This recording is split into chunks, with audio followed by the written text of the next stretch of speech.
Hello friends, good evening. जब भारत के online classes में आप से लोगों का स्वागत है।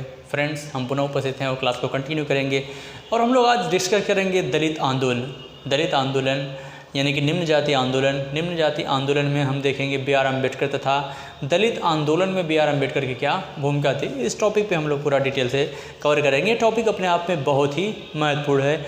इससे पीछे भी हमने दलित आंदोलन या निम्न जाति आंदोलन संबंधित कई वीडियो बनाए हैं। पूरा टॉपिक भी आप लोग देख लीजिएगा, बहुत ही इम्पोर्टेंट है। तो अगर हम बी.आर. अम्बेडकर की बात करेंगे तो बी.आर. अम्बेडकर निम्न जातियों के उत्थान के लिए उन्होंने एक योद्धा की भांति कार्य किया। इन्होंने निम्न जातियों के उत्थान, भौतिक और नैतिक उत्थान के लिए यथासंभव प्रयास किया। और चाहे वो किसी भी वर्ग का व्यक्ति रहा हो जो समाज में किसी कारणवश पीछे रह गया हो, चाहे वो आर्थिक कारण रहा हो या सामाजिक कारण रहा हो, तो उन्होंने हर संभव जो है उसके उत्थान के लिए इन्होंने प्रयास किया है। और यहाँ तक कि जो है बी.आर. अम्बेडकर, अगर बी.आर. अम्बेडकर की बात करेंगे तो 1891 ईस्वी में 14 अप्रैल 1891 ईस्वी में मध्य प्रदेश के महू MP में इनका जन्म हुआ था। एक महार कुल परिवार में हुआ था। और इनका विवाह जो हुआ वह रमाबाई के साथ हुआ था, जिनकी मृत्यु 1935 ईस्वी में हो गई थी। और 1948 ईस्वी में इन्होंने डॉक्टर शारदा कबीर से पुनः विवाह किया, जो कि बम्बई के एक सारस्वत ब्राह्मण थी। अगर बी.आर. अम्बेडकर की बात करेंगे तो बी.आर. अम्बेडकर 1930 ईस्वी में इन्होंने भारतीय राजनीति में प्रवेश किया। और भारतीय राजनीति में प्रवेश के साथ ही इन्होंने दलितों को जो है अपने अधिकार दिलाने के लिए इन्होंने लंदन में हुए तीनों गोलमेज सम्मेलनों में भाग लिया। और ब्रिटिश प्रधानमंत्री रैमजे मैकडॉनल्ड ने कम्युनल अवार्ड जो है पारित किया। यानी कि उन्होंने हिंदुओं को दलितों से पृथक करने के लिए एक चाल चली। इस चाल को भली भांति जो है महात्मा गांधी समझते थे, तो फलस्वरूप जो है महात्मा गांधी ने आमरण अनशन प्रारंभ कर दिया। और मजबूर होकर के बी.आर. अम्बेडकर को गांधी जी के साथ 1932 ईस्वी में पुनः पैक्ट हुआ। तो पुनः पैक्ट के आधार पर साधारण सामान्य वर्ग में ही जो है दलितों के लिए मतदान के लिए जो है आरक्षण सीटों की व्यवस्था की गई। और अंततः आगे चल कर के इन्होंने भारतीय राजनीति में सक्रिय रूप से भागीदारी निभाई।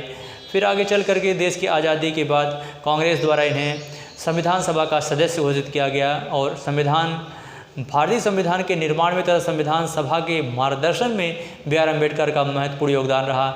साथ ही साथ हिंदू कोड पारित कराने में भी इनका महत्वपूर्ण योगदान रहा। हालांकि हिंदू धर्म से जितनी इनको अपेक्षाएं थी उतना इन्हें मिला नहीं, जिस वजह से एट लास्ट में जो है इन्होंने निराश होकर के बौद्ध धर्म को स्वीकार कर लिया था। तो इनका जन्म 14 अप्रैल 1891 ईस्वी में मध्य प्रदेश के एक महार कुल में महू MP मध्य प्रदेश में इनका जन्म हुआ था। अब इनके निम्न जातियों के उत्थान के लिए इन्होंने कई संगठन स्थापित किए। 1920 ईस्वी में इन्होंने द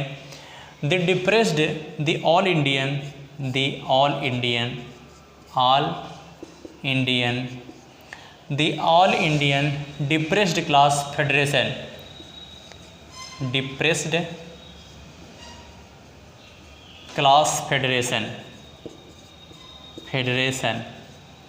1920 ईस्वी में इन्होंने the all Indian depressed class federation की स्थापना की।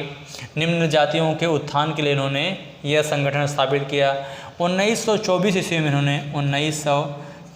में बम्बई में बहिष्कृत हितकर्णी सभा की स्थापना की। 1924 ईस्वी में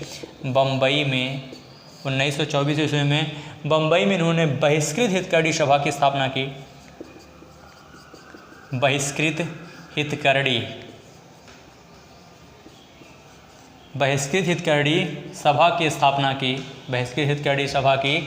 सभा की स्थापना की इन्होंने।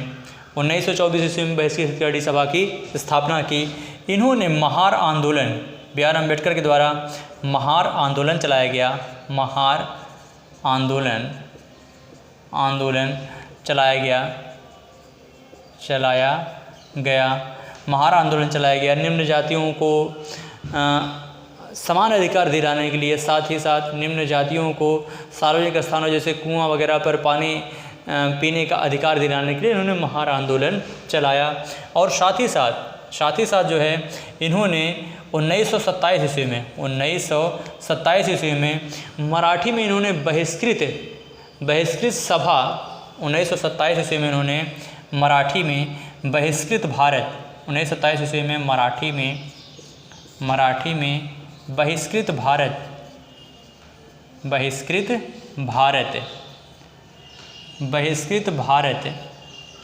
1927 ईस्वी में मराठी में इन्होंने बहिष्कृत भारत नामक एक पत्रिका का भी संपादन किया था। बहिष्कृत भारत नामक एक पत्रिका का संपादन किया था और पत्रिका के माध्यम से उन्होंने अपने विचारों का प्रचार प्रसार करने का प्रयास किया। इसके अलावा इन्होंने समाज समता संघ की स्थापना की।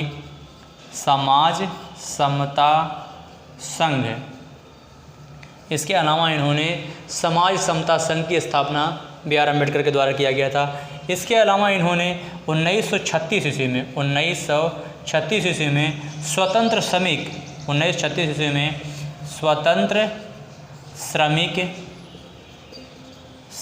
पार्टी इन्होंने 1936 ईस्वी में स्वतंत्र श्रमिक पार्टी की स्थापना की। यानी कि श्रमिकों के उत्थान के लिए इन्होंने 1936 ईस्वी में एक स्वतंत्र श्रमिक पार्टी की स्थापना की। इसके अलावा इन्होंने 1942 ईस्वी में अनुसूचित जाति संघ की स्थापना की। 1942 ईस्वी में अनुसूचित जाति संघ की स्थापना की। अनुसूचित जाति संघ की स्थापना की। अनुसूचित जाति संघ की स्थापना की। इन्होंने 1942 ईस्वी में अनुसूचित जाति संघ की स्थापना की। 1920 ईस्वी में द ऑल इंडियन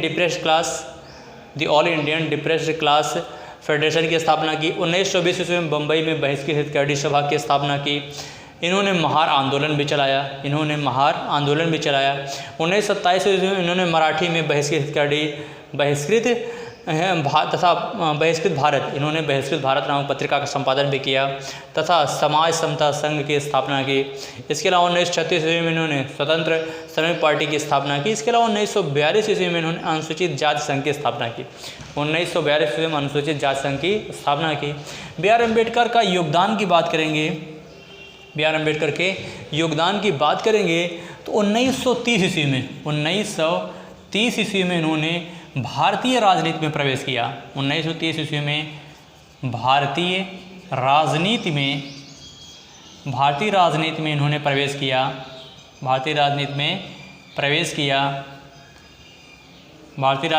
किया तथा मताधिकार की मांग की। पृथक मताधिकार की मांग की। इन्होंने पृथक मताधिकार की मांग की। पृथक मताधिकार की मांग की। इन्होंने B.R. अम्बेडकर ने दलितों के लिए पृथक मताधिकार की मांग की और साथ ही साथ इन्होंने लंदन में हुए तीनों गोलमेज सम्मेलनों में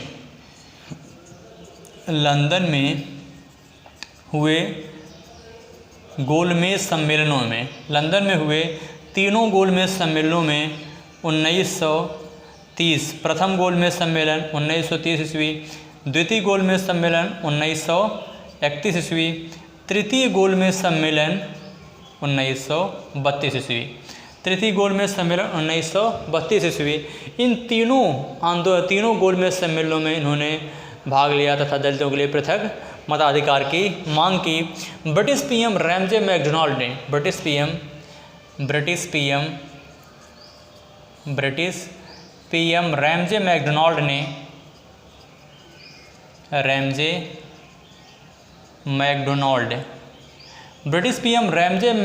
ने पृथक निर्वाचन की बात करते हुए कम्युनल अवार्ड की घोषणा की। Communal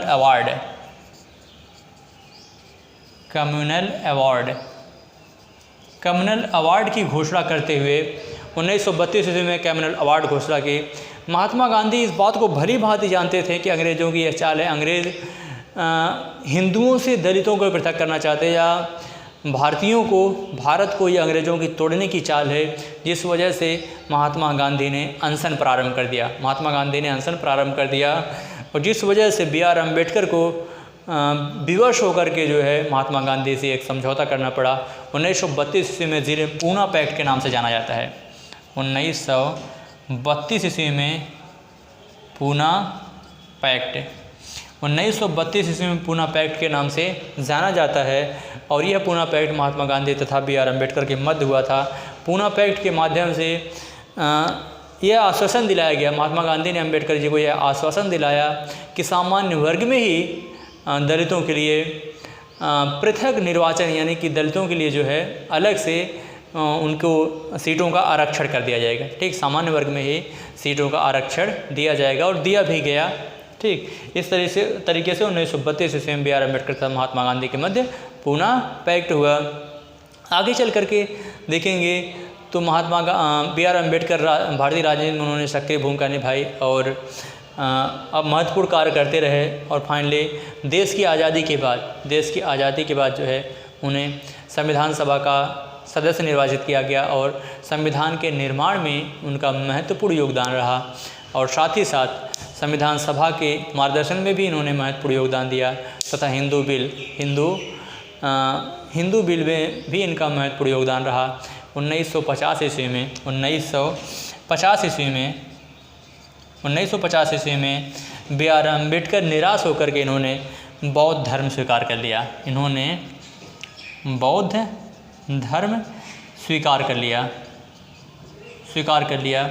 B.R. अम्बेडकर का ऐसा मानना था कि भारत में अंग्रेज़ों का आना एक वरदान है, ऐसा B.R. अम्बेडकर का मानना था। तो मुझे लगता है कि जितने भी यहाँ से क्वेश्चन बन सकते थे मैंने उन सभी महत्वपूर्ण बिंदुओं पर डिस्कस किया। तो इसी के साथ ये टॉपिक समाप्त होता है। फिर मिलेंगे एक बेहतर क्लास के साथ, तब तक इजाज़त दीजिए। जय भारत, जय हिंद।